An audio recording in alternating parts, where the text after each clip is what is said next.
BJ Rains here for BlueTurfSports.com, joined by John Mallory, host of the Ball Game Show, Rick and Johnny, ESPN, Boise, weekdays from 2 to 6. And Johnny, I guess just a new era of Boise State football. What are your thoughts as we get ready for this first game against Ole Miss? Well, it's football season. It's Boise, Idaho. This is a football town. I know everybody's excited. New coaching staff, new offensive schemes, so everybody feels.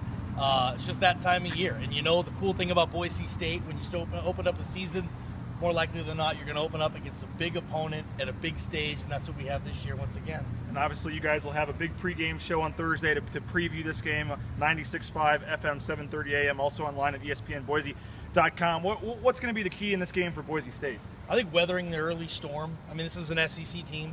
We heard the players say this is an SEC defense. This is an experienced SEC quarterback coming back. I mean, there's NFL kids over there, and a lot of them.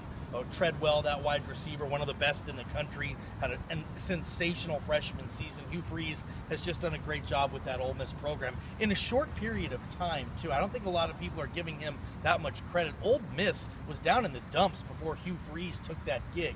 Weathering that initial storm. I was talking with Ian Johnson last week kind of about the anatomy of an upset. And Ian Johnson told me, look, there has to come a point, it has to be early in the game, where as an underdog, you go in and say, okay, we can play with these guys. Not only can we play with these guys, but we can beat these guys. And once that sets inside the helmets of those Boise State Bronco football players, then all of a sudden, the anatomy of an upset, it's not an anatomy anymore, it's a possibility. Obviously, a new head coach, Brian Harsin, new offensive coordinator, Mike Sanford, new defensive coordinator, Marcel Yates. Well, what's this team going to look like? I mean, Ole Miss is saying they don't know what to prepare for. The unknowns on offense and defense, you think that kind of adds to the intrigue of this game, not knowing what Boise State's going to do? If I knew, I'd have more money in my wallet right now, right? Isn't that kind of the million-dollar question around here? There's a lot in there anyway. I know I have a Costanza. What's this offense going to look like? That's the question everybody's asking. That's the question everybody wants. And that's the question that nobody's really received, right? There hasn't been an answer to that. We talked to Matt Miller earlier. He said, yeah, the playbook's differently. The playbook looks different. He said when he was a freshman, it looks a lot similar to that. When Kellen was here, when Doug Martin was here, when the old Boise State offense, so to speak, was here. And it looks like people are excited. We didn't see much in that scrimmage, right? And I think that's simply because the coaching staff, they don't want Ole Miss to see that scrimmage either. And you know, somewhere along the lines, Ole Miss, their staff, they saw that scrimmage. They had somebody here. They found a way to figure out what Boise State was doing. That's Boise State's advantage, okay? Ole Miss doesn't know what they're going to do. They got Ole Miss looking at Arkansas State tape, at Texas tape, at old Boise tape. A&M tape. They're running themselves around, not really knowing what's going to happen from Boise State's end. And Brian Harsin knows that, and that's his advantage, and he's going to use it. Final thing for John Mallory here on ESPN Boise. Last year, the Washington game wasn't really a close game, maybe for the first half. Then they kind of opened the lead up. 8-5, uncharacteristically poor season followed after that.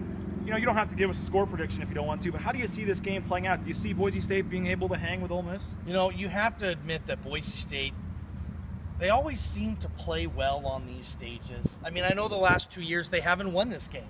They went into East Lansing, Michigan. They hung with Michigan State. Le'Veon Bell proved to be a little too much. They didn't get the win. And then, like you said, kind of the massacre up at Lakemont last season on the shores of Lake Washington obviously didn't end up the way they wanted it to. But the cool thing about this program and the Boise State legacy over the years is that they've always been in these big games, and they've always played well in these big games. I mean, they show up, they play well. I'm expecting that. I don't want to give a prediction. I don't know yet. Got to listen to the pregame show on Thursday. Live from Dave & Buster's, too. There you go. So it's going to be a lot of fun. I can't wait for football season. I know everybody in this town probably agrees with me. Like I said earlier, this is a football town. Football season is here, and everybody's pumped up for another season on the blue, BJ. It'll all kick off on Thursday night. If you're not going to the game, head down to Dave & Buster's and see Rick and Johnny and the gang at ESPN Boise, and stay tuned to BlueTurfSports.com for all the latest news. He's John Mallory. I'm BJ Rains. We'll talk to you later.